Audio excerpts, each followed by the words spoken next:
ایسی پوری کرنے دی جائے. ٹھیک. بہرحال پانچویں چیز جو گناہ ہے جس کو ہم نے معمولی سمجھ لیا، جو پانچویں کیٹیگری آج کی میری، وہ میاں بیوی کے تعلقات کے بارے میں، کہ میاں بیوی کے تعلقات میں کچھ ایسے اعمال ہیں جن اعمال کو ہم معمولی سمجھتے ہیں، جو سنگین شریعت میں جرم ہے.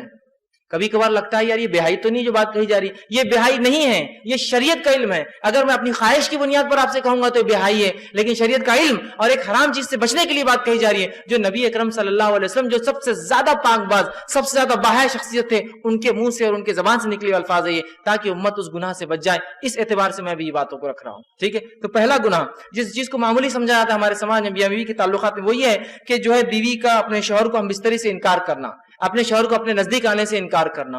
نبی اکرم صلی اللہ علیہ وسلم نے جامع صغیر کے اندر یہ روایت آتی ہے، آپ نے فرمایا جب شوہر اپنی بیوی کو بلائے، ہم بستری کے لیے بلائے، تو عورت پر واجب ہے کہ وہ فوراً اس کی بات مان لے، سوائے شرعی عذر کے وہ انکار کر سکتی. شرعی عذر، ایسی کوئی مجبوریاں جس کی وجہ سے مجبور ہے الگ بات ہے، لیکن شرعی عذر نہیں ہے تو آپ فرماتے ہیں وہ خاوند کی فوراً خاوند کے جو ہے بات کو مان لے، خواہ وہ اونٹ کے کجاوے پر کیوں نہ بلا رہا ہو، بیٹھا ہوا ہو.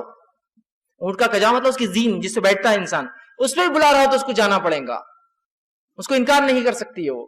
اس معاملے کو خواتین جو بیویاں ہیں جو اپنے شوہر کا حق دینا چاہتی اس بات کو یہ مد نظر رکھے، اس لیے کہ جب اس معاملے میں رسول اللہ فرما رہے کوتاہی ہوتی ہے نا، شریعت نے کیوں اہمیت دی اس بات کو، اس میں کوتاہی ہوتی ہے تو انسان پھر دوسری جگہ خواہشات پوری کرنے کی کوشش کرتا ہے، پھر وہ برداشت نہیں ہوتا ہے عورت کو، یا پھر وہ سوچتا ہے کہ یہ بیوی تو میری راضی نہیں ہوتی، اس کی اپنی مرضی ہوتی ہے. اس معاملے غیر شرعی بنیادوں پر انکار کرنا، یوں ہی انکار کرنا یا اپنی ضد پر اڑ جانا، یہ بہت سنگین جرم ہے. دوسری روایت میں آپ صلی اللہ علیہ وسلم صحیح بخاری کی روایت آپ نے فرمایا جب شوہر اپنی بیوی کو ہم بستری کے لیے بلائے اور بیوی انکار کر دے اور شوہر اپنی بیوی سے ناراضگی کی حالت میں سو جائے تو ساری رات، اور اگر وہ سوتا رہے ساری رات اگر ناراض رہے تو اس عورت پر صبح تک کے لیے فرشتے لعنت بھیجتے رہتے ہیں، فرشتے بددعائیں بھیجتے رہتے ہیں جو عورت اس طرح سے کرے. ٹھیک. دوسری چیز جو میاں بیوی کے تعلقات میں جس گناہ کو معمولی سمجھ لیا گیا ہے جبکہ شریعت میں اتنا سخت گناہ ہے، وہ یہ ہے عورت کا بنا کسی شرعی عذر کے اپنے خاوند شوہر سے طلاق کو ڈیمانڈ کرنا کہ بھائی مجھے طلاق دے دو، مجھے چھوڑ دو، مجھے چھوڑ دو، بنا کسی شرعی عذر کے. شرعی عذر ہو سکتے ہیں لیکن بنا شرعی عذر کے ڈیمانڈ کرنا یہ سخت گناہ ہے. صحیح جامع صغیر کی روایت ہے، آپ صلی اللہ علیہ وسلم فرمائے بغیر عذر کے خلا لینے والیاں اور اپنے شوہر سے چھٹکارا حاصل کرنے والیاں، گھر اجاڑنے والیاں، یہ اس امت کی منافق ہے. ٹھیک ہے. دوسری روایت نے فرمایا اور کہا جس عورت نے بغیر کسی سبب کے جو ہے اپنے خاوند سے طلاق طلب کی اس پر جہنم واجب اور یہ جنت کی خوشبو نہیں سونگیں گی. بنا شرعی عذر کے، بس چھوٹی موٹی باتیں پسند نہیں آ رہا، اس کی انکم بہت کم اور چھوڑ رہی ہے، یہ شرعی عذر نہیں ہے. ہماری بہنوں کو چاہیے کہ اس بات کو بہت سنگینی سے لے، والدین کو چاہیے اپنے بچیوں کو سمجھائے کہ چھوٹی موٹی باتوں پر جو اپنے بیٹیوں کو نہ بٹھا لے.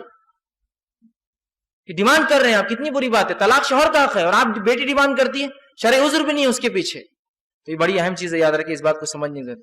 تیسرا گناہ جو میاں بیوی کے تعلقات میں ہوتا ہے اس کو معمولی سمجھ لیا گیا ہے اور اس کے تعلق سے اتنی سخت وعید حدیث میں کہ جس کی کوئی انتہا نہیں، وہ ہے حالت حیض کے اندر بیوی سے ہم بستری کرنا یا ایسی جگہ پہ ہم بستری کرنا جو غیر فطری ہے پیچھے کے حصے میں.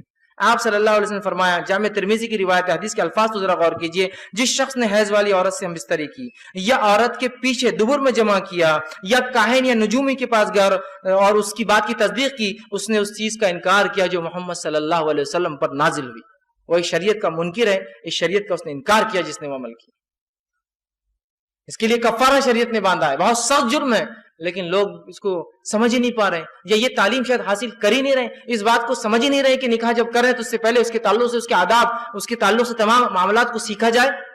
دنیا کی تمام چیزوں کے اندر ٹریننگ پروگرامز ہوتے ہیں، سب چیزوں کو سیکھا جا رہا ہے، لیکن شریعت کے مطابق کوئی چیز ہو تو وہاں ہم کو شرم آ رہی ہے، وہاں سیکھنے میں شرم آتی ہے. دنیا کی بہائی میں ہم کو شرم نہیں آتی. ہمارے بچے 11ویں 12ویں کے اندر جاتے ہیں، سائنس پڑھتے ہیں جس کے اندر عورت اور مرد کے جو ہے اعضاءوں کے اور تفصیلات پورے جسم کی تعلیم ہوتی ہے، وہ پڑھانا تو منظور ہے، لیکن بچے کو یہ سکھانا کہ شریعت تمہاری اور ہماری شریعت مطہرہ کیا سکھاتی ہے ہمارے بچوں، وہ ہم کو جو ہے بے شرمی بے حیائی، اور جو بولتا ہے وہ بے شرم آدمی ہے، وہ بے حیا ہے، اس کو عقل نہیں ہے، اس کو شرم اس کو ہے. بے شرم تو وہ ہے جو ان باتوں کو نہ بتانے کی وجہ سے امت کے اندر یہ باتیں پھیل رہی ہے، یہ برائیاں پھیل رہی ہے.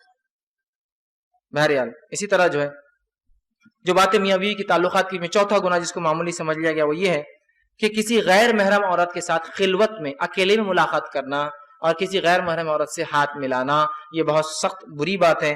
نبی اکرم صلی اللہ علیہ وسلم فرماتے ہیں اس کے تعلق سے آپ نے فرمایا، ترمذی کی روایت ہے، جب بھی کوئی آدمی کسی غیر محرم عورت کے ساتھ تنہائی میں ملتا ہے تو وہ 2 نہیں، تیسرا ان میں شیطان ہوتا ہے، وہ 3 ہو جاتے ہیں۔ اور میری بات یاد رکھیے، جب بھی بارود اور آگ، چاہے کتنے بھی اچھے دوست ہو، بارود اور آگ ملتے ہیں دھماکہ ہونا ہی ہے، چاہے کتنے اچھے دوست ہوں۔ آگ بھی بول رہی میں اچھی دوست ہوں تمہاری، بارود بول رہا بہت اچھا دوست ہوں، لیکن جب ملیں گے تو سوائے دھماکے کے کچھ نہیں ہو سکتا۔ انٹینسٹی زیادہ کم ہوں گی لیکن دھماکہ ضرور ہوگا۔ تو مرد اور عورت جب غیر محرم ملتے ہیں، یہ بارود اور آگ ہے، یہ کبھی بھی کتنے اچھی نیت سے ملے یہ دھماکہ ہونا ہی، یہ کبھی ساتھ نہیں رہ سکتے ہیں، ٹھیک۔ اسی طرح آپ صلی اللہ علیہ وسلم نے فرمایا اور کہا، عورت سے ہاتھ ملانا تو بہت دور کی بات ہے، عورت کا تعلق سے دھکا لگنا کیا ہے اس کے بارے میں کیا؟ تو ہاتھ ملانا بولے تو پکڑنا ہو جاتا ہے، اسی دھکے کے تعلق سے آپ فرماتے ہیں، اور آپ نے فرمایا صحیح جو ہے جامع صغیر کی روایت ہے، تم میں سے کسی شخص کے لیے ایک کیل لے کر اپنے سر میں مار لینا، ٹھوک لینا، اور ظاہر سی بات سر میں کیلا ٹھوکیں گے تو کیا ہوگا، سمجھ رہے نا؟ سر میں کیل لے کر ٹھوک لینا زیادہ بہتر ہے اس سے کہ کسی غیر محرم کو چھوئے، دھکا لگائے۔ کیل لے کے ٹھوک لینا زیادہ بہتر ہے بنسبت اس کے کسی غیر محرم کو دھکا لگے۔ یہاں ہاتھ ملانے میں دھکا کہاں لگتا ہے؟ ہاتھ ملایا جاتا ہے پورا، اور اس کو فخر، سٹیٹس اور پتہ نہیں کیا کیا سمجھا جا رہا ہے۔ یہ کائے کا فخر اور کائے کا سٹیٹس، اوچھا پن ہے میرے نزدیک۔ تو یہ نبی اکرم صلی اللہ علیہ وسلم نے کبھی کسی عورت کا ننگا ہاتھ دیکھنا بھی پسند نہیں کیا، کھلا ہاتھ۔ ایک بار ایک خاتون جس کو علم نہیں تھا شریعت کا، وہ مدینہ آئی اور بیعت آپ سے ان کے پاس بیعت کرنے کے لیے آئی، اسے پتہ نہیں تھا کہ عورتوں کی بات اللہ کے رسول کیسی لیتے ہیں۔ وہ آئے اور اپنا ہاتھ ڈال دیا آسم کے سامنے بیعت کے لیے، آسم فوراً اپنے ہاتھ پیچھے کے نظر پٹے اور کہا، محمد کسی عورت کے ننگے ہاتھ کو چھونا تو دور، ننگے ہاتھوں کو دیکھنا بھی پسند نہیں کرتے ہیں، اور آپ نے چہرہ پھیر لیا اس سے۔